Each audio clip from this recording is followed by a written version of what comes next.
గత 10 ఏళ్లలో ప్రధాని మోదీ చేపట్టిన కార్యక్రమాలతో దేశం మరింత ముందుకెళ్తుందని డీఆర్డీఓ మాజీ చైర్మన్ రాష్ట్ర సాంకేతిక సలహాదారు డాక్టర్ సతీష్ రెడ్డి అన్నారు. Vizianagaram Kalam institute of youth excellence and Cheyutha foundation society సంయుక్తంగా నిర్వహించిన యువ సమ్మేళనంలో ఆయన పాల్గొన్నారు.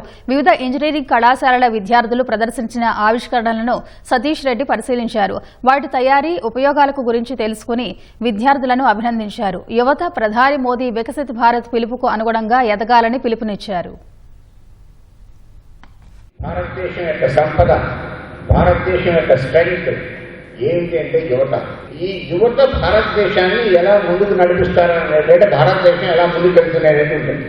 హైయర్ ఎడ్యుకేషన్ చదువుకునేటువంటి విద్యార్థుల యొక్క సంఖ్య ఈరోజు ఒక విప్లవాత్మకమైన మార్పు. ఈ ఐఐటీస్ నుంచి చదివి గ్రాడ్యుయేట్స్ అయ్యి వచ్చినటువంటి ఇంజనీర్స్లో దాదాపు 75% మంది భారతదేశంలో ఉంటున్నారు. ఇది ఒక మార్పు, మన గణనీయమైన మార్పు. మీరు యూత్ మీ యొక్క కొత్త కొత్త ఆవిష్కరణలు, కొత్త కొత్త రీసెర్చ్ అవుట్కమ్స్, కొత్త కొత్త ఇన్నోవేషన్స్తో ప్రపంచాన్ని అభివృద్ధిపరచాలి. ప్రపంచంలో ఏ మారుమూల ఎక్కడికి వెళ్ళినా కూడా భారతదేశంలో తయారైన వస్తువు ఉండాలి, భారతదేశంలో తయారైన యాప్ ఉండాలి.